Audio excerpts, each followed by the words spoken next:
পাসপোর্টের মেয়াদ শেষ, সঠিক পাসপোর্ট দাও। কি? আমি কালকে জন্মাইলাম, আজ পাসপোর্টের মেয়াদ শেষ হলো কিভাবে? ওরা কেন? টুকটুকি, চল আমরা খেলা করি। এই টুকটুকি, গরিবের সাথে কি করো? চলো আমরা বাইকে ঘুরি। তুই যদি এখান থেকে 3 সেকেন্ডের মধ্যে না যাস, তোর বাইকের ব্যাটারি খুলে নিব। এই পিচ্চি, চল ব্রাশ করবি। এই ডাক্তার, আমার ব্রাশ করার বয়স হয়েছে? তুমি ব্রাশ করো, তোমার মুখে গন্ধ। এই বেবি, মোবাইল নিচ্ছ কেন? ফেসবুকে পোস্ট দিমু, মাত্র দুনিয়াতে ল্যান্ড করলাম। ও মাই গড, 1 ঘন্টা যাবত বাথরুমে কে? আমি কিন্তু বাইরে হেগে দেব, দ্রুত বেরিয়ে এসো। আমি আর ধরে রাখতে পারছি না, কেউ 999 এ কল দে। সারাদিন টিভি দেখিস, কারেন্টের বিল আসছে 5000। নিজে সারাদিন এসির ভিতর ঘুমিয়ে থাকে, এসি কি মাগনা চলে? তোমরা বড্ড বেশি খরচ করো। আমি আজ থেকেই সেভিংস শুরু করব এবং নেক্সট মাসে আইফোন 17 প্রো ম্যাক্স কিনবো। তুমি পরিবারের কাকে সবচেয়ে বেশি পছন্দ করো, মা নাকি বাবা? খালামণিকে পছন্দ করি, কারণ মা সারা রাত নাক ডাকে আর নাক ডাকে।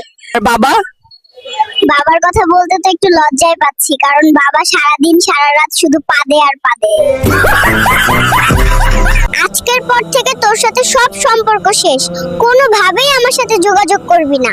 কেন, কি হয়েছে? সম্পর্ক নষ্ট করছো কেন? 2 মাসের সম্পর্ক, এখন জানতে পারি ও বিছানায় হিসু করে, তাই এই সম্পর্ক আমি রাখবো না।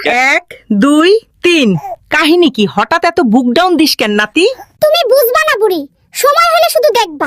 আমি তোমাকে পছন্দ করি, এই ফুলটা তোমার জন্য। কি রে নাতি, এই ছিল তোর মনে? দাঁড়া, তোর একদিন কি আমার 10 দিন? পালাই পালাই। ওরা কেন? বাবু, তুমি এত সেজেগুজে কই যাচ্ছ? পাশের রুমে আমার সকিনা এসেছে, ওর সাথে দেখা করতে যাই। তুমি পালাচ্ছ কেন? সকিনার ভাই আমাকে তাড়া করেছে, পেলে আমাকে বেদম কেলাবে। এইবার জলদি ইনজেকশন দিতে হবে, দড়ি দিয়ে বাঁধেন যেন পালাতে না পারে। কাম সারছে রে, কত বড় ইনজেকশন নিয়ে এসে দেখ। চল তাড়াতাড়ি পালাই, খেলা পরে করেন যাবে। হ্যালো, বেবি প্লিজ, এইবারের মতো মাফ করে দাও, আর কোনোদিন অন্য মেয়ের সাথে টাঙ্কি মারবো না। নাতি, আমার ব্যাগ থেকে টাকা কই গেল রে? নানি, আমি দেখেছি। কে সে? তুই একটাবার বল। না না, তোমার ব্যাগ থেকে টাকা ঝেড়েছে, তার প্রেমিকাকে গিফট দেবে। বুড়োকে আজ আমি ছাড়বো না। হ্যালো, ওরা কেন? গাইস, মেয়ে পটানোর নতুন ট্রিক্স পেয়ে গেছি, চলো দেখাই কিভাবে মেয়ে পটাতে হয়। মেয়ে পটানোর সবচেয়ে ভালো জায়গা শপিং মল। স্টাইল মারবো, আইফোন দেখাবো আর মেয়ে পটাবো। গাইস, এখানে তো প্রচুর মেয়ে, কি করব বল? গাইস, একটা মেয়ে এইদিকে আসছে। সোনা ছেলে, তুমি তো অনেক কিউট। ধ্যাত্তারি, ছেলে